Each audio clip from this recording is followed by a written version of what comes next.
To resolve error code 59 on a room furnace, it is essential to understand what this code means. Error code 59 typically indicates an issue with the flame sensor, which is often caused by a faulty flame sensor. To fix this issue, start by turning off the gas supply and disconnecting the furnace from the power cord, as this will reset the furnace's control board.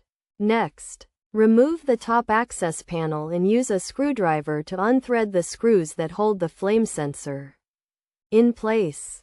Gently pull out the sensor and clean it using a soft bristled brush, being careful to only remove carbon buildup and dirt without scrubbing too hard, which can cause further damage. After cleaning, reinstall the flame sensor and reconnect its wire. Then, switch the gas supply back on and plug in the power to see if the issue is resolved.